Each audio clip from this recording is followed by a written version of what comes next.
ಶ್ರೀ ಗಣೇಶಾಯ ನಮಃ. ಶ್ರೀ ಸದ್ಗುರು ಸಾಯಿನಾಥಾಯ ನಮಃ. ಶ್ರೀ ಸಾಯಿ ಸಚ್ಚರಿತೆ 4ನೇ ಅಧ್ಯಾಯ. ಯೋಗಿಗಳ ಜೀವಿತೋದ್ದೇಶ. ಶಿರಡಿ ಒಂದು ಪವಿತ್ರ ಕ್ಷೇತ್ರ. ಶ್ರೀ ಸಾಯಿಬಾಬಾರವರ ವ್ಯಕ್ತಿತ್ವ. ಗೌಡಿ ಬುವಾರವರ ನುಡಿ. ವಿಠ್ಠಲ ದರ್ಶನ. ಭಗವಂತರಾವ ಕ್ಷೀರಸಾಗರರ ಕಥೆ. ಪ್ರಯಾಗದಲ್ಲಿ ದಾಸಗನೂರವರ ತೀರ್ಥ ಸ್ನಾನ. ಬಾಬಾ ಶಿರಡಿಯಲ್ಲಿ ಮೊದಲು ಕಾಣಿಸಿಕೊಂಡ ಬಗೆ. 3 ವಾಡಾಗಳು, ಧರ್ಮಶಾಲೆಗಳು.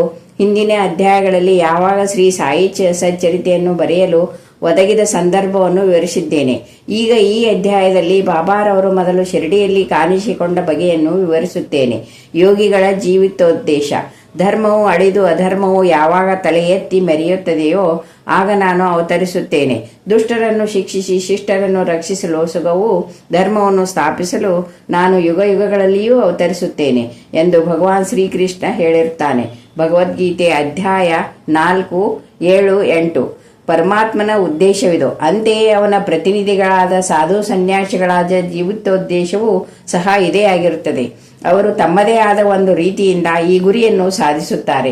ಬ್ರಾಹ್ಮಣ, ಕ್ಷತ್ರಿಯ ಮತ್ತು ವೈಶ್ಯರುಗಳು ಯಾವಾಗ ತಮ್ಮ ಕರ್ತವ್ಯಗಳನ್ನು ಮರೆಯುತ್ತಾರೆಯೋ, ಯಾವಾಗ ಧಾರ್ಮಿಕ ನೀತಿಗಳ ಕಡೆ ಜನರು ಗಮನ ಕೊಡದೆ ತಾವೇ ಅತಿ ವಿದ್ಯಾವಂತರೆಂಬ ಮೂಢ ಭಾವನೆಯಿಂದಿರುತ್ತಾರೆಯೋ, ಯಾವಾಗ ಜನರು ಅನೀತಿಯುತವಾದ ಆಹಾರ ಸೇವನೆ ಮತ್ತು ಮತಾನುಷ್ಠಾನವಾದ ಸಂಧ್ಯಾ ವಂದನೆ ಮುಂತಾದವುಗಳನ್ನು ನಿರ್ಲಕ್ಷಿಸುವರೋ, ಯಾವಾಗ ಮತೀಯ ಕಲಹಗಳು ಪ್ರಾರಂಭವಾಗುವೋ, ಯಾವಾಗ ಯೋಗಿಗಳು ತಪಸ್ಸನ್ನಾಚರಿಸುವುದನ್ನು ಮರೆಯುವರೋ, ಯಾವಾಗ ಜನಕೋಟಿಯು ಹೊನ್ನು ಹೆಣ್ಣು ಮತ್ತು ಸಂತತಿಯೇ ಮುಖ್ಯವೆಂದು ಮರೆಯುವರೋ, ಆಗ ವಚನ ಮತ್ತು ಕಾರ್ಯ ರೀತಿಯಿಂದ ಧರ್ಮವನ್ನು ಪುನರುದ್ಧಾರಣ ಮಾಡಲು ಮಹಾಯೋಗಿಗಳು ಕಾಣಿಸಿಕೊಳ್ಳುತ್ತಾರೆ. ಈ ರೀತಿ ನಿವೃತ್ತಿ, ಜ್ಞಾನದೇವ, ಮುಕ್ತಾಬಾಯಿ, ನಾಮದೇವ, ನರಸಿಂಹಭಾಯಿ, ಸಾವತ ಮತ್ತು ಇನ್ನೂ ಮುಂತಾದ ಅನೇಕ ಯೋಗಿಗಳು ಆಗಾಗ್ಗೆ ಕಾಣಿಸಿಕೊಂಡು ಜನರಿಗೆ ಸರಿಯಾದ ದಾರಿಯನ್ನು ತೋರಿಸಿದರು. ಕೊನೆಯದಾಗಿ ಬಾಬಾರವರು ಶಿರಡಿಯಲ್ಲಿ ಕಾಣಿಸಿಕೊಂಡರು. ಶಿರಡಿ ಒಂದು ಪವಿತ್ರ ಕ್ಷೇತ್ರ. ಅನೇಕ ಮಹಾಯೋಗಿಗಳಿಗೆ ಜನ್ಮವಿತ್ತ ಅಹಮದನಗರ ಜಿಲ್ಲೆಯಲ್ಲಿ ಗೋದಾವರಿ ನದಿ ತೀರವು ನಿಜಕ್ಕೂ ಅದೃಷ್ಟಶಾಲಿಯಾಗಿದೆ. ಶಿರಡಿಯೂ ಸಹ ಇದೇ ಅಹಮದನಗರ ಜಿಲ್ಲೆಯಲ್ಲಿ ಕೋಪರ್ಗಾಂವ್ ತಾಲೂಕಿನಲ್ಲಿದೆ. ಕೋಪರ್ಗಾಂವದಿಂದ ಗೋದಾವರಿ ನದಿ ದಾಟಿದ ನಂತರ ಶಿರಡಿ ಬರುತ್ತದೆ. ಕೋಪರ್ಗಾಂವದಿಂದ 9 ಮೈಲಿ ದೂರದಲ್ಲಿ ನಿಮ್ಮಗಾಂವ್ ಇದೆ. ಅಲ್ಲಿಂದ ಶಿರಡಿಯೂ ಕಾಣಿಸುತ್ತದೆ. ಕೃಷ್ಣಾ ನದಿ ದಡದಲ್ಲಿರುವ ಪವಿತ್ರ ಯಾತ್ರಾ ಸ್ಥಳಗಳಾದ ಗಾನಗಾಪುರ, ನರಸಿಂಹವಾಡಿ, ಔದಂಬರಗಳ ಹಾಗೆ ಶಿರಡಿಯೂ ಸಹ ಪವಿತ್ರ ಕ್ಷೇತ್ರ. ಮಂಗಳ ವೇಳೆಯಲ್ಲಿ ಶ್ರೀ ದಾಮಾಜಿ, ಸಜ್ಜನಗಡದಲ್ಲಿ ಶ್ರೀ ಸಮರ್ಥ ರಾಮದಾಸ ಮತ್ತು ನರಸೋಬಾ ಬಾಚಿವಾಡಿಯಲ್ಲಿ ಶ್ರೀ ನರಸಿಂಹ ಸರಸ್ವತಿಗಳು ಪ್ರಸಿದ್ಧರಿದ್ದಂತೆ ಶಿರಡಿಯಲ್ಲಿ ಶ್ರೀ ಸಾಯಿಬಾಬಾರವರು ಪ್ರಸಿದ್ಧರಾಗಿದ್ದರು. ಶ್ರೀ ಸಾಯಿಬಾಬಾರವರ ವ್ಯಕ್ತಿತ್ವ. ಶ್ರೀ ಸಾಯಿಬಾಬಾರವರ ಸಂಪರ್ಕದಿಂದ ಶಿರಡಿ ಪ್ರಸಿದ್ಧಿಯನ್ನು ಪಡೆಯಿತು. ಈಗ ಶ್ರೀ ಸಾಯಿಬಾಬಾರವರು ಎಂತಹ ಮಹಾನುಭಾವ ವ್ಯಕ್ತಿ ಎಂಬುದನ್ನು ನೋಡೋಣ. ದಾಟಲು ಕಠಿಣವಾದ ಭವಸಾಗರವನ್ನು ಜಯಿಸಿದವರು. ಶಾಂತಿಯೇ ಆಭರಣವಾಗಿ ಸತ್ವಶೀಲರಾಗಿದ್ದರು. ವೈಷ್ಣವ ಭಕ್ತರ ತವರು ಮನೆಯಾಗಿದ್ದರು. ಕರ್ಣನೋಪಾದಿಯಲ್ಲಿ ದಾನಶೂರರಲ್ಲಿ ಅಗ್ರಗಣ್ಯರಾಗಿದ್ದರು. ಕ್ಷಣಿಕ ಮತ್ತು ಕ್ಷುಲ್ಲಕ ವಸ್ತುಗಳ ಕಡೆಗೆ ಗಮನ ಕೊಡದೆ ಯಾವಾಗಲೂ ಸ್ವಾನುಭವದಲ್ಲಿ ತಲ್ಲೀನರಾಗಿದ್ದರು. ಅವರಿಗೆ ಪ್ರಾಪಂಚಿಕ ಅಭಿಲಾಷೆ ಇರಲಿಲ್ಲ. ಅವರ ಅಂತರಂಗವು ಶುದ್ಧ ಕನ್ನಡಿಯಂತಿತ್ತು. ಅವರ ವಚನಗಳಲ್ಲಿ ಯಾವಾಗಲೂ ಸುದೆಯು ಧಾರಾಕಾರವಾಗಿ ಹರಿಯುತ್ತಿತ್ತು. ಬಡವರಾಗಲಿ ಬಲ್ಲಿದರಾಗಲಿ ಅವರಲ್ಲಿ ಎಲ್ಲರೂ ಒಂದೇ. ಮಾನಾಪಮಾನಗಳ ಕಡೆಗೆ ಗಮನವಿಡುತ್ತಿರಲಿಲ್ಲ. ಸರ್ವರಿಗೂ ಶ್ರೇಷ್ಠರಾಗಿದ್ದರು. ಸರ್ವರೊಡನೆಯೂ ಕಲೆತು ಅವರೊಂದಿಗೆ ಕೂಡಿ ಹಾಡುಗಳನ್ನು ಹಾಡುತ್ತಾ ಸಂತೋಷದಿಂದಿರುತ್ತಿದ್ದರು. ಅಲ್ಲಾನ ಹೆಸರನ್ನು ಯಾವಾಗಲೂ ಉಚ್ಚರಿಸುತ್ತಿದ್ದರು. ಆದರೂ ಸಮಾಧಿಯಿಂದ ಒಂದು ಅಂಗಲವೂ ಕದಲುತ್ತಿರಲಿಲ್ಲ. ಪ್ರಪಂಚವೆಲ್ಲವೂ ನಿದ್ರೆಯಲ್ಲಿದ್ದಾಗ ಎಚ್ಚರವಾಗಿಯೂ ಮತ್ತು ಎಚ್ಚರವಾಗಿದ್ದಾಗ ಅವರು ನಿದ್ರೆ ಮಾಡುತ್ತಲೂ ಇದ್ದರು. ಅವರ ನಿಜವಾದ ವಾಸಸ್ಥಾನ, ನಡೆ, ನುಡಿ ಇವು ಇಂತಹವೇ ಎಂದು ನಿರ್ಧರಿಸಲಾಗುತ್ತಿರಲಿಲ್ಲ. ಶಿರಡಿಯಲ್ಲಿ ಇದ್ದರೂ ಕೂಡ ಅವರಿಗೆ ಪ್ರಪಂಚದ ಆಗುಹೋಗುಗಳ ಅರಿವಿತ್ತು. ಅವರ ಅಂತರಂಗವು ಆಳವಾದ ಮಹಾಸಾಗರದೋಪಾದಿಯಲ್ಲಿಯ ಪ್ರಶಾಂತತೆಯಂತೆ ಇದ್ದಿತು. ಆದರೂ ಅವರು ಶಾಂತಿಯ ಸ್ಥಿತಿಯಿಂದ ಒಂದಂಗಲವೂ ಕದಲುತ್ತಿರಲಿಲ್ಲ.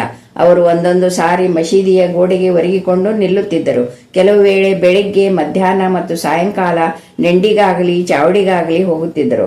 ಆದರೆ ಎಲ್ಲ ವೇಳೆಯಲ್ಲಿಯೂ ಸಾನುಭವದಲ್ಲಿ ತಲ್ಲೀನರಾಗುತ್ತಿದ್ದರು. ಸಿದ್ಧರಾದರೂ ಸಾಧಕರಂತೆ ವರ್ತಿಸಿದರು. ವಿನಯಶೀಲರು, ಸೌಮ್ಯ ರೂಪಿಯು ಮತ್ತು ನಿರಹಂಕಾರಿಗಳು ಆಗಿ ಸರ್ವರನ್ನು ಸಂತಸಗೊಳಿಸುತ್ತಿದ್ದರು. ಇಂತಹ ಪವಿತ್ರವಾದ ಶ್ರೀ ಸಾಯಿ ಬಾಬಾರವರ ಪಾದಧೂಳಿಯಿಂದ ಪವಿತ್ರವಾದ ದೇಶದಲ್ಲಿ ಶಿರಡಿಯು ಪ್ರಸಿದ್ಧಿಯನ್ನು ಪಡೆಯಿತು. ಆಳಂದಿಯನ್ನು ಜ್ಞಾನೇಶ್ವರರು, ಪೈಠಣವನ್ನು ಶ್ರೀ ಏಕನಾಥರು ಉದ್ಧರಿಸಿದ ರೀತಿಯಲ್ಲಿ ಶ್ರೀ ಸಾಯಿನಾಥರು ಶಿರಡಿಯನ್ನು ಉದ್ಧರಿಸಿದರು. ಶಿರಡಿಯು ನಮ್ಮಂತಹ ಭಕ್ತರ ಪಾಲಿಗೆ ಮತ್ತೊಂದು ಪಂಢರಪುರ. ದ್ವಾರಕಾ, ಕಾಶಿ, ರಾಮೇಶ್ವರ, ಬದರಿ, ಕೇದಾರ, ನಾಶಿಕ, ತ್ರಂಬಕೇಶ್ವರ, ಉಜ್ಜಯಿನಿ, ಮಹಾಬಲೇಶ್ವರ ಮತ್ತು ಗೋಕರ್ಣ. ಶಿರಡಿಯಲ್ಲಿಯ ಬಾಬಾರವರ ದರ್ಶನದಿಂದ ನಾವು ಸಂಸಾರ ಸಾಗರವನ್ನು ಮರೆತು ಸ್ವಾನುಭವ ಪಡೆಯಬಹುದು. ಶ್ರೀ ಸಾಯಿ ಬಾಬಾರವರ ದರ್ಶನವು ನಮಗೆ ಯೋಗ ಸಾಧನೆಯ ಹಾಗೆ ಅವರೊಡನೆ ಮಾತನಾಡಿದ್ದುದರಿಂದ ನಮ್ಮ ಪಾಪಗಳೆಲ್ಲವೂ ನಿರ್ಮೂಲವಾದವು. ಅವರ ಪಾದಗಳನ್ನು ತೊಳೆದರೆ ಪ್ರಯಾಗದ ತ್ರಿವೇಣಿ ಸಂಗಮದಲ್ಲಿ ಮಿಂದಂತೆ ಅವರ ಪಾದ ಕಮಲಗಳನ್ನು ತೊಳೆದ ಪವಿತ್ರ ತೀರ್ಥ ಸೇವನೆಯಿಂದ ನಮ್ಮ ಆಶೆಗಳೆಲ್ಲವೂ ದೂರಾಗುವವು. ಅವರ ಆಜ್ಞೆಯೇ ವೇದ. ಅವರ ಉದಿ ಪ್ರಸಾದದಿಂದ ಎಲ್ಲವೂ ಶುದ್ಧವಾಗುತ್ತದೆ. ನಮಗೆ ನಿರಂತರ ಶಾಂತಿ ದೊರಕಿಸುವ ಅವರೇ ನಮ್ಮ ಪಾಲಿಗೆ ಶ್ರೀರಾಮ, ಶ್ರೀಕೃಷ್ಣ. ಅವರೇ ನಮ್ಮ ಪರಬ್ರಹ್ಮ. ಅವರು ದ್ವಂದ್ವಯಗಳಿಂದ ದೂರವಾಗಿದ್ದರು. ಬಾಬಾ ಎಂದು ಹಿಗ್ಗುತ್ತಿರಲಿಲ್ಲ, ಕುಗ್ಗುತ್ತಿರಲಿಲ್ಲ. ಯಾವಾಗಲೂ ಸ್ವತಃ ತಮ್ಮಲ್ಲಿಯೇ ತಲ್ಲೀನರಾಗಿ ಜ್ಞಾನ ಮತ್ತು ಮೋಕ್ಷವನ್ನು ನೀಡುತ್ತಿದ್ದರು. ಶಿರಡಿ ಕೇಂದ್ರ ಸ್ಥಾನವಾದರೂ ಸಹ ಅವರ ಕೆಲಸಗಳು ಎಲ್ಲೆಡೆಗೂ ಹರಡಿದ್ದವು. ಸಾಯಿ ಬಾಬಾರವರ ಹೆಸರು ದೂರ ದೇಶಗಳಿಗೂ ವ್ಯಾಪಿಸಿ ಪ್ರಪಂಚದ ನಾನಾ ಕಡೆಗಳಿಂದ ಭಕ್ತರು ಬಂದು ದರ್ಶನ ಮಾಡಿಕೊಂಡು ಹಿಂತಿರುಗುತ್ತಿದ್ದರು. ಭಕ್ತರ ಮನವು ನಿಷ್ಕಲ್ಮಶವಾಗಿ ಅಥವಾ ಕಲ್ಮಶವಾಗಿ ಇದ್ದಲ್ಲಿ ಅವರ ದರ್ಶನ ಮಾತ್ರದಿಂದ ಎಲ್ಲವೂ ಸರಿ ಹೋಗುತ್ತಿತ್ತು. ಪಂಢರಪುರದ ವಿಠ್ಠಲ ರುಕ್ಮಾಯಿ ದರ್ಶನದಿಂದ ಉಂಟಾಗುತ್ತಿದ್ದ ಆನಂದವಷ್ಟೇ ಆನಂದ ಇವರ ದರ್ಶನದಿಂದ ದೊರಕುತ್ತಿತ್ತು. ಇದು ಉತ್ಪ್ರೇಕ್ಷೆಯಲ್ಲ, ಅವರ ಭಕ್ತರೊಬ್ಬರ ಅನುಭವ. ಗೌಳಿ ಬುವಾರವರ ನುಡಿ. 95 ವರ್ಷಗಳ ಹಿಂದೆ ಪಂಡರಿಯ ವಾರ್ಕರಿ ಗೌಳಿ ಬುವಾ ಬಾಬಾ ಅವರ ಭಕ್ತರಾಗಿದ್ದರು. ಅವರು ಪಂಢರಪುರದಲ್ಲಿ 3 ತಿಂಗಳು, ಗಂಗಾ ನದಿ ದಡದಲ್ಲಿ 4 ತಿಂಗಳು, ಅಂದ್ರೆ ಆಷಾಢದಿಂದ ಕೃತಿಕೆ ತನಕ ಇರುತ್ತಿದ್ದರು. ಅವರಿಗೆ ಒಬ್ಬ ಶಿಷ್ಯನು ಸಾಮಾನು ಸರಂಜಾಮಗಳನ್ನು ಸಾಗಿಸಲು ಗರ್ಧಭವೂ ಇತ್ತು. ಪ್ರತಿ ವರ್ಷವೂ ಅವರು ಪಂಢರಪುರಕ್ಕೆ ಹೋಗಿ ಸಾಯಿಬಾಬಾರವರನ್ನು ಕಾಣಲು ಶಿರಡಿಗೆ ಬರ್ತಿದ್ದರು. ಅವರು ಬಾಬಾರವರನ್ನು ದೃಷ್ಟಿಸಿ ನೋಡಿ ಇವರು ದಯಾಳವಾದ ಆ ಪಂಡ್ರೀನಾಥ ವಿಠಲನ ಅವತಾರ ಎಂದು ಹೇಳುತ್ತಿದ್ದರು. ಈ ಗೌಳಿಬುವಾ ವಿಠಲ ಸ್ವಾಮಿಯ ಭಕ್ತರಾಗಿ ಅನೇಕ ಸಾರಿ ಪಂಢರೀಪುರಕ್ಕೆ ಹೋಗಿದ್ದರು ಮತ್ತು ಸಾಯಿಬಾಬಾರವರೇ ನಿಜವಾದ ಪಂಡ್ರೀನಾಥ ಎಂದು ಮನಗಂಡಿದ್ದರು. ವಿಠಲ ದರ್ಶನ. ಶ್ರೀ ಸಾಯಿಬಾಬಾರವರಿಗೆ ದೇವರ ನಾಮಗಳನ್ನು ಸ್ಮರಿಸುವುದು ಮತ್ತು ಹಾಡುವುದೆಂದರೆ ಬಹಳ ಪ್ರೀತಿ. ಅವರು ಯಾವಾಗಲೂ ಅಲ್ಲಾ ಮಾಲಿಕ್ ಎಂದು ಅನ್ನುತ್ತಿದ್ದರು. ಅವರ ಸಮ್ಮುಖದಲ್ಲಿ 7 ದಿನಗಳ ಕಾಲ ಅನವರತವು ಪ್ರತಿಯೊಬ್ಬರು ದೇವರ ನಾಮವನ್ನು ಪಠಿಸುವಂತೆ ಮಾಡುತ್ತಿದ್ದರು. ಒಂದು ಸಾರಿ ನಾಮ ಸಪ್ತಾಹವನ್ನು ಮಾಡಲು ದಾಸಗನು ಮಹಾರಾಜ ಅವರನ್ನು ಕೇಳಿದರು. ಅದಕ್ಕೆ ಅವರು 7ನೇ ದಿನದ ಕೊನೆಯಲ್ಲಿ ವಿಠಲನ ಸಾಕ್ಷಾತ್ಕಾರವಾಗುವುದೆಂದು ಭರವಸೆ ನೀಡಿದರೆ ಮಾತ್ರ ಅಗತ್ಯವಾಗಿ ಮಾಡುತ್ತೇನೆ ಎಂದರು. ಅದಕ್ಕೆ ಬಾಬಾ ಅವರು ತಮ್ಮ ಎದೆಯ ಮೇಲೆ ಹಸ್ತವಿಟ್ಟು ಖಂಡಿತವಾಗಿಯೂ ವಿಠಲನ ಸಾಕ್ಷಾತ್ಕಾರವಾಗುತ್ತದೆ ಎಂದರು. ಆದರೆ ಭಕ್ತನು ಸದ್ಯವುಳ್ಳವನು ಮತ್ತು ಭಕ್ತಿ ಸಂಪನ್ನನೂ ಆಗಿರಬೇಕು. ಡಂಕಪುರಿಯ ಡಾಕುರನಾಥ, ದ್ವಾರಕಿಯ ಶ್ರೀಕೃಷ್ಣ, ಪಂಢರೀಪುರದ ವಿಠಲ ಎಲ್ಲರೂ ಇಲ್ಲಿಯೇ ಇದ್ದಾರೆ. ಶ್ರೀಕೃಷ್ಣನನ್ನು ನೋಡಲು ದ್ವಾರಕೆಗೆ ಹೋಗಬೇಕಿಲ್ಲ. ವಿಠಲ ಬೇರೆ ಸ್ಥಳದಿಂದ ಇಲ್ಲಿಗೆ ಬರುವನೆ. ಯಾವಾಗ ಭಕ್ತನು ಪ್ರೀತಿ ಮತ್ತು ಭಕ್ತಿಗಳಿಂದ ಪ್ರಾರ್ಥಿಸುತ್ತಾನೆಯೋ ಆಗ ವಿಠಲನು ಇಲ್ಲಿಯೇ ದರ್ಶನ ನೀಡುತ್ತಾನೆ ಎಂದು ಹೇಳಿದರು. ಸಪ್ತಾಹ ಮುಗಿದ ನಂತರ ವಿಠಲನ ದರ್ಶನ ಈ ರೀತಿ ಆಯಿತು. ಕಾಕಾ ಸಾಹೇಬ್ ದೀಕ್ಷಿತರು ಒಂದು ದಿನ ಬೆಳಿಗ್ಗೆ ಸ್ನಾನವಾದ ನಂತರ ಧ್ಯಾನಾಶೀನರಾದಾಗ ಅವರ ದೃಷ್ಟಿಗೆ ವಿಠಲನ ಗೋಚರವಾಯಿತು. ನಂತರ ಬಾಬಾರವರ ದರ್ಶನಕ್ಕೆ ಹೋದಾಗ ಬಾಬಾ ಅವರನ್ನು ಕುರಿತು, ವಿಠಲನ ದರ್ಶನವಾಯಿತೇ, ನೋಡಿದೀಯಾ? ಅವನು ಬಹುತುಂಟ, ಭದ್ರವಾಗಿ ಹಿಡಿದುಕೋ. ಸ್ವಲ್ಪ ಉದಾಸೀನವಾದರೆ ಅವನು ತಪ್ಪಿಸಿಕೊಳ್ಳುವನು ಎಂದರು. ಇದು ಬೆಳಗ್ಗೆ ನಡೆಯಿತು. ಮಧ್ಯಾಹ್ನ ಇನ್ನೊಂದು ರೀತಿಯಲ್ಲಿ ವಿಠಲನ ದರ್ಶನವಾಯಿತು. ಒಬ್ಬ ವ್ಯಾಪಾರಿಯು ಶಿರಡಿಗೆ 20-30 ವಿಠಲನ ಫೋಟೋಗಳನ್ನು ಮಾರಲು ಸಹ ಬಂದನು. ಫೋಟೋದಲ್ಲಿಯೇ ವಿಠಲನು ಸಹ ಕಾಕಾ ಸಾಹೇಬರು ಧ್ಯಾನಶೀಲರಾಗಿದ್ದಾಗ ಕಂಡ ವಿಠಲನಂತೆಯೇ ಇದ್ದುದನ್ನು ಕಂಡು ವಿಸ್ಮಯವಾಗಿ ಬಾಬಾರವರ ಮಾತುಗಳನ್ನು ಸ್ಮರಿಸಿಕೊಂಡರು. ಪೂಜೆಗೋಸ್ಕರ ವಿಠಲನ ಫೋಟೋವೊಂದನ್ನು ಕೊಂಡು ತಂದು ಪೂಜಾ ಸ್ಥಾನದಲ್ಲಿ ಪ್ರತಿಷ್ಠಾಪಿಸಿದರು. ಭಗವಂತರಾವ ಕ್ಷೀರಸಾಗರರವರ ಕಥೆ. ವಿಠಲ ಪೂಜೆ ಎಂದರೆ ಬಾಬಾರವರಿಗೆ ಎಷ್ಟು ಪ್ರಿಯವಾಗಿತ್ತೆಂಬುದು ಶ್ರೀ ಭಗವಂತರಾವ ಕ್ಷೀರಸಾಗರರವರ ಕಥೆಯಿಂದ ವೇದ್ಯವಾಗುತ್ತದೆ. ವಿಠಲನ ಭಕ್ತರಾದ ಭಗವಂತರಾವರವರ ತಂದೆ ಪ್ರತಿ ವರ್ಷವೂ ಪಂಢರಪುರಕ್ಕೆ ಹೋಗುತ್ತಿದ್ದರು. ಮನೆಯಲ್ಲಿಯೂ ವಿಠಲನ ಪ್ರತಿಮೆಯೊಂದನ್ನು ಇಟ್ಟುಕೊಂಡು ಪ್ರತಿದಿನವೂ ಪೂಜಿಸುತ್ತಿದ್ದರು. ಅವರ ಮರಣದ ನಂತರ ಅವರ ಪುತ್ರನು ಪೂಜೆ, ಪುನಸ್ಕಾರ ಮತ್ತು ವರ್ಷಕ್ಕೊಮ್ಮೆ ಯಾತ್ರೆ ಮಾಡುವುದು ಎಲ್ಲವನ್ನು ಬಿಟ್ಟನು. ಭಗವಂತರಾವ ಒಮ್ಮೆ ಶಿರಡಿಗೆ ಬಂದಾಗ ಬಾಬಾರವರು ಅವನನ್ನು ನೋಡಿ ಅವನ ತಂದೆಯನ್ನು ಜ್ಞಾಪಿಸಿಕೊಂಡು, ಕೂಡಲೇ ಅವನ ತಂದೆ ನನ್ನ ಸ್ನೇಹಿತನಾಗಿದ್ದನು, ಆದ್ದರಿಂದಲೇ ಮಗನನ್ನು ಸಹ ಇಲ್ಲಿಗೆ ಎಳೆದುಕೊಂಡು ಬಂದಿರುತ್ತೇನೆ. ಇವನು ದೇವರಿಗೆ ನೈವೇದ್ಯಕ್ಕೆ ಇಡದೆ ವಿಠಲನನ್ನು ಮತ್ತು ನನ್ನನ್ನು ಹಸಿವೆಯಿಂದ ಬಳಲಿಸಿದ್ದಾನೆ. ಆದ್ದರಿಂದಲೇ ನಾನಿಲ್ಲಿಗೆ ಅವನನ್ನು ಕರೆತಂದಿರುವುದು. ಅವನಿಗೆ ಇನ್ನು ಮುಂದೆ ಪೂಜೆ ಮಾಡುವಂತೆ ಹೇಳುತ್ತೇನೆ ಎಂದರು. ಪ್ರಯಾಗದಲ್ಲಿ ದಾಸಗನೂರವರ ತೀರ್ಥಸ್ಥಾನ. ಗಂಗೆ ಯಮನಗಳು ಮಿಲನವಾಗುವ ಪವಿತ್ರ ತೀರ್ಥ ಕ್ಷೇತ್ರವಾದ ಪ್ರಯಾಗದಲ್ಲಿ ಮೀಯುವುದು ಶ್ರೇಯಸ್ಕರವಾದುದೆಂಬುದು ಹಿಂದೂಗಳ ಅಚಲ ನಂಬಿಕೆ. ಅದಕ್ಕೋಸ್ಕರ ಸಾವಿರಾರು ಯಾತ್ರಿಗಳು ಆಗಾಗ್ಗೆ ಅಲ್ಲಿಗೆ ಹೋಗಿ ಮಿಂದು ಬರುತ್ತಾರೆ. ಒಂದು ಸಾರಿ ದಾಸಗನೂರರು ಸಹ ಪ್ರಯಾಗಕ್ಕೆ ಹೋಗಿ ಸ್ನಾನ ಮಾಡಿ ಬರಬೇಕೆಂದು ಅನಿಸಿತು. ಆದ್ದರಿಂದ ಅವರು ಬಾಬಾರವರ ಅಪ್ಪನೆ ಬೇಡಿದರು. ಅದಕ್ಕೆ ಬಾಬಾರವರು, ಅಷ್ಟು ದೂರ ಹೋಗಬೇಕಾದ ಅವಶ್ಯಕತೆ ಏನೂ ಇರುವುದಿಲ್ಲ, ನಮ್ಮ ಪ್ರಯಾಗ ಇಲ್ಲಿಯೇ ಇದೆ, ನನ್ನನ್ನು ನಂಬು ಎಂದರು. ಇದನ್ನು ಕೇಳಿ ದಾಸಗನೂರರು ಬಾಬಾರಿಗೆ ಸಾಷ್ಟಾಂಗ ನಮಸ್ಕಾರ ಮಾಡಿದರು. ಆಗ ಅವರಿಗೆ ಕಂಡುದುದೇನು, ಬಾಬಾ ಅವರ ಪಾದಗಳಿಂದ ಗಂಗೆ ಹರಿಯುತ್ತಿದ್ದಳು. ಬಾಬಾ ಅವರ ಅತ್ಯದ್ಭುತ ಪವಾಡವನ್ನು ನೋಡಿ ಅವರು ಬಹಳ ಆನಂದಭರಿತರಾಗಿ ಸಂತೋಷಾಶ್ರುಗಳನ್ನು ಸುರಿಸಿದರು. ಆನಂದಭರಿತರಾಗಿ ಬಾಬಾರವರನ್ನು ಕುರಿತು ಹಾಡತೊಡಗಿದರು. ಬಾಬಾ ಶಿರಡಿಯಲ್ಲಿ ಮೊದಲು ಕಾಣಿಸಿಕೊಂಡ ಬಗೆ, ಸಾಯಿಬಾಬಾರವರ ಜನ್ಮ ಹೇಗೆ ಆಯಿತು, ಜನ್ಮಸ್ಥಳವ್ಯಾವುದು, ಅವರ ತಾಯಿ ತಂದೆಗಳಾರು ಎಂಬುದು ಯಾರಿಗೂ ತಿಳಿದಿರಲಿಲ್ಲ. ಈ ವಿಚಾರವಾಗಿ ಬಾಬಾರವರನ್ನೇ ಅನೇಕ ಬಾರಿ ಕೇಳಿದರೂ ಸಹ ಉತ್ತರವೀಯುತ್ತಿರಲಿಲ್ಲ. ಇದುವರೆಗೂ ಅದು ತಿಳಿಯದ ವಿಷಯವಾಗಿಯೇ ಉಳಿದಿದೆ. ನಮಗೆ ಈ ವಿಚಾರವಾಗಿ ಯಾವುದೊಂದು ಸಮಾಚಾರವೂ ತಿಳಿದಿರುವುದಿಲ್ಲ. ನಾಮದೇವ ಮತ್ತು ಕಬೀರರು ಸಾಮಾನ್ಯ ಜನರಂತೆ ಜನ್ಮವೆತ್ತಲಿಲ್ಲ. ಅವರು ಶಿಶು ರೂಪದಲ್ಲಿ ನದಿಯಲ್ಲಿ ದೊರೆತರು. ನಾಮದೇವನು ಗೋನಾಯಿಗೆ ಭೀಮರತಿ ನದಿಯಲ್ಲಿಯೂ, ಕಬೀರರು ಕಮಲಾನಿಗೆ ಭಾಗೀರಥಿ ನದಿಯಲ್ಲಿಯೂ ದೊರಕಿದರು. ಬಾಬಾರವರು ಸಹ ಇದೇ ರೀತಿ ಜನ್ಮಿಸಿದರು ಎಂದು ಊಹಿಸಲು ಸಂದೇಹಕ್ಕೆಡೆಯಿಲ್ಲ. ಅವರು ಮೊದಲು ಶಿರಡಿಯಲ್ಲಿ ಭಕ್ತರಿಗೋಸ್ಕರವೇ ಒಂದು ಬೇವಿನ ಮರದ ನೆರಳಿನಲ್ಲಿ 16 ವರ್ಷದ ಯುವಕನಾಗಿ ಕಾಣಿಸಿಕೊಂಡರು. ಆಗಲೇ ಜ್ಞಾನಿಗಳಾಗಿದ್ದರು. ಅವರಿಗೆ ಪ್ರಾಪಂಚಿಕ ಸುಖಗಳ ಕಡೆಗೆ ಗಮನವಿರಲಿಲ್ಲ. ಮಾಯೆಯನ್ನು ಹೊರದೂಡಿದ್ದರು. ಮುಕ್ತಿಯು ಯಾವಾಗಲೂ ಅವರ ಪಾದ ಸೇವೆ ಮಾಡುತ್ತಿದ್ದಳು. ನಾನಾ ಚೋಪತಾರರ ತಾಯಿ ಬಾಬಾರವರನ್ನು ಈ ರೀತಿ ವರ್ಣಿಸಿದ್ದಾರೆ.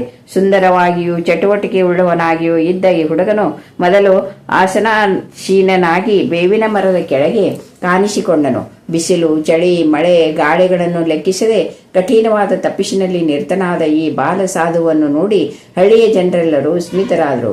ಈ ಹುಡುಗನು ಹೇಗೆ ಬಂದನು ಎಂದು ಪಿಸುಗುಟ್ಟುತ್ತಿದ್ದರು. ಅವನ ರೂಪ ಲಾವಣ್ಯಗಳು ಅವನ ಏಕೈಕ ದರ್ಶನ ಮಾತ್ರದಿಂದಲೇ ಸರ್ವರನ್ನು ಸಂತೋಷಗೊಳಿಸುತ್ತಿದ್ದವು. ಅವನು ಯಾರ ಮನೆ ಬಾಗಿಲಿಗೂ ಹೋಗುತ್ತಿರಲಿಲ್ಲ. ಯಾವಾಗಲೂ ಬೇವಿನ ಮರದ ಕೆಳಗೆ ಕುಳಿತಿರುತ್ತಿದ್ದನು. ಅನುರಾಗಯುಕ್ತನಾಗಿ ಎಲ್ಲರಿಗೂ ಅವನು ಸಮಸ್ಯೆಯಾಗಿದ್ದನು.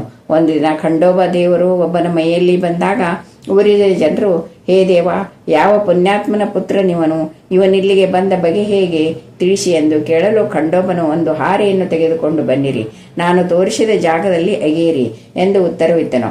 ಆಗ ಜನರು ಕೂಡಲೇ ಆ ಜಾಗವನ್ನು ಅಗೆದರು. ಅಗೆಯುತ್ತಿರುವಾಗ ಒಂದು ಕಲ್ಲಿನ ಚಪ್ಪಡಿ ಸಿಕ್ಕಿತು. ಅದನ್ನು ತೆಗೆದು ನೋಡಲಾಗಿ ಒಂದು ಹಜಾರವು ಕಾಣಿಸಿತು. ಆಗ ಖಂಡೋಬನು, ಈ ಹುಡುಗನು ಇಲ್ಲಿ 12 ವರ್ಷ ಕಾಲ ತಪಸ್ಸು ಮಾಡಿರುವನು ಎಂದನು. ಕೂಡಲೇ ಜನರು ಈ ವಿಷಯವನ್ನು ಆ ಹುಡುಗನನ್ನು ಪ್ರಶ್ನಿಸಲು, ಇದು ನನ್ನ ಗುರುವಿನ ಸ್ಥಾನ, ಇದನ್ನು ಜೋಪಾನವಾಗಿ ಕಾಪಾಡಿ ಎಂದು ಬೇಡಿಕೊಂಡನು. ಆಗ ಅವರು ಅದರಂತೆ ಆ ಜಾಗವನ್ನು ಮೊದಲಿನಂತೆ ಮುಚ್ಚಿದರು. ಅಸ್ವಸ್ಥ ಮರವು ಹೇಗೆ ಶ್ರೇಷ್ಠವೆಂಬ ನಂಬಿಕೆ ನಮ್ಮಲ್ಲಿದೆಯೋ ಅದೇ ರೀತಿ ಬಾಬಾರವರಿಗೆ ಬೇವಿನ ಮರವೆಂದರೆ ಅಷ್ಟು ಪ್ರೀತಿ. ಮಹೇಸಾಪತಿ ಮತ್ತು ಅನೇಕ ಶಿರಡಿ ನಿವಾಸಿಗಳು ಆ ಜಾಗವನ್ನು ಬಾಬಾರವರ ಗುರುವಿನ ವಿಶ್ರಾಂತಿ ಸ್ಥಾನವೆಂದು ಗೌರವಿಸಿ ಪೂಜೆ ಮಾಡತೊಡಗಿದರು. 3 ವಾಡಾಗಳು, ಧರ್ಮಶಾಲೆಗಳು.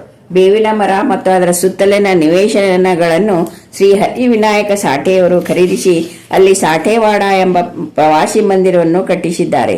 ಈ ಮಂದಿರವು ಅನೇಕ ಭಕ್ತರ ವಿಶ್ರಾಂತಿ ಸ್ಥಳ. ಬೇವಿನ ಮರಕ್ಕೆ ಸುತ್ತಲೂ ಕಟ್ಟೆಯನ್ನು ಕಟ್ಟಿರುತ್ತಾರೆ.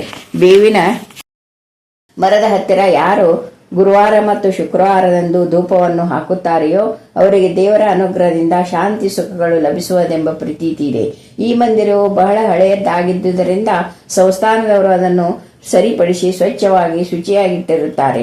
ಸಾಠೇವಾಡ ಕಟ್ಟಿದ ಸ್ವಲ್ಪ ದಿನಗಳಲ್ಲಿಯೇ ದೀಕ್ಷಿತವಾಡ ನಿರ್ಮಾಣವಾಯಿತು. ಮುಂಬಯಿಯ ಸಲಹಾ ವಕೀಲರಾದ ಕಾಕಾ ಸಾಹೇಬ್ ದೀಕ್ಷಿತ್ರವರು ಒಮ್ಮೆ ಲಂಡನ್ಗೆ ಹೋಗಿದ್ದಾಗ ಒಂದು ಅಪಘಾತದ ಪ್ರಯುಕ್ತ ಕಾಲುಗಳಿಗೆ ಏಟು ಬಿದ್ದು ಯಾವುದರಿಂದಲೂ ಸರಿ ಹೋಗಲಿಲ್ಲ. ನಾನಾ ಸಾಹೇಬ್ ಚಾಂದೋರ್ಕರ್ ಅವರು ಸಾಯಿಬಾಬಾರವರ ದರ್ಶನ ಪಡೆಯುವಂತೆ ಪ್ರೇರೇಪಿಸಿದರು. ಅದರಂತೆ ಅವರು 1909ರಲ್ಲಿ ಸಾಯಿಬಾಬಾರವರ ದರ್ಶನ ಪಡೆದರು. ಮನೋರೋಗವನ್ನು ನಿವಾರಣೆ ಮಾಡಿ ಎಂದು ಬೇಡಿಕೊಂಡರು. ಬಾಬಾರವರ ದರ್ಶನದಿಂದ ತೃಪ್ತರಾಗಿ ಶಿರಡಿಯಲ್ಲಿ ನೆಲೆಸಬೇಕೆಂದು ಮನಸ್ಸು ಮಾಡಿದರು. ಶಿರಡಿಯಲ್ಲಿ ಭಕ್ತರಿಗೊಂದು ಮಂದಿರವನ್ನು ಕಟ್ಟಿಸಿ ತಾವು ಒಂದು ಮನೆಯನ್ನು ಕಟ್ಟಿಸಿಕೊಂಡರು. ಇದು ಆರಂಭವಾಗಿದ್ದು 10-12-1910ರಂದು. ಅದೇ ದಿನ 2 ಮುಖ್ಯ ಘಟನೆಗಳು ಜರುಗಿದವು. ಒಂದು, ಶ್ರೀ ದಾದಾ ಸಾಹೇಬ್ ಕಾಪರ್ಡೆಯವರಿಗೆ ಮನೆಗೆ ಹೋಗಲು ಅನುಮತಿ ದೊರಕಿತು. 2, ಚಾವಡಿಯಲ್ಲಿ ರಾತ್ರಿ ಆರತಿ ಪ್ರಾರಂಭವಾಯಿತು. ಈ ದೀಕ್ಷಿತವಾಡಿಯು 1911ನೇ ವರ್ಷದಲ್ಲಿ ಶ್ರೀರಾಮನವಮಿಯ ದಿನ ಉದ್ಘಾಟಿಸಲ್ಪಟ್ಟಿತು. 3ನೇ ಮಂದಿರವು ನಾಗಪುರದ ಲಕ್ಷಾಧೀಶರಾದ ಶ್ರೀ ಬೂಟಿಯವರ ಸಹಾಯದಿಂದ ನಿರ್ಮಿತವಾಯಿತು. ಇದಕ್ಕೆ ಲಕ್ಷಾಂತರ ರೂಪಾಯಿಗಳನ್ನು ಖರ್ಚು ಮಾಡಿದರು. ಈ ಮಂದಿರದಲ್ಲಿ ಶ್ರೀ ಸಾಯಿಬಾಬಾರವರ ದೇಹವು ವಿಶ್ರಾಂತಿ ಪಡೆಯುತ್ತಿರುವುದರಿಂದ ಭವನ ನಿರ್ಮಾಣಕ್ಕೆ ವಿನಿಯೋಗಿಸಿದ ಹಣವು ಸದ್ವಿನಿಯೋಗವಾಯಿತೆಂದೇ ಹೇಳಬಹುದು. ಈ ಮಂದಿರವೇ ಈಗಿನ ಸಮಾಧಿ ಮಂದಿರ. ಈ ಮಂದಿರದ ನಿವೇಶನದಲ್ಲಿ ಬಾಬಾರವರು ಪ್ರತಿದಿನವೂ ನೀರೆರೆದು ಒಂದು ತೋಟ ನಿರ್ಮಿಸಿದ್ದರು. ವಾಮನ್ ತಾತ್ಯ ಅವರ ಸಹಾಯದಿಂದ ತೋಟವನ್ನು ನೋಡಿಕೊಳ್ಳುತ್ತಿದ್ದ ಬಗೆ, ಪುನಃ ಚಾಂದ್ ಪಾಟೀಲ್ ರವರ ಮದುವೆ ನಿಬ್ಬನದ ಸಂಗಡ ಶಿರಡಿಗೆ ಬಂದ ರೀತಿ, ಮೊಹಿದ್ದೀನ್ ತಂಬೋಳಿಯವರೊಡನೆ ಕುಸ್ತಿ ಆಡಿದುದು, ಇನ್ನು ಮುಂತಾದ ವಿಚಾರಗಳ ಬಗ್ಗೆ ಮುಂದಿನ ಅಧ್ಯಾಯದಲ್ಲಿ ವಿವರವಾಗಿ ಪ್ರಸ್ತಾಪಿಸುತ್ತೇನೆ. ಶ್ರೀ ಸಾಯಿ ಪ್ರಣಾಮ.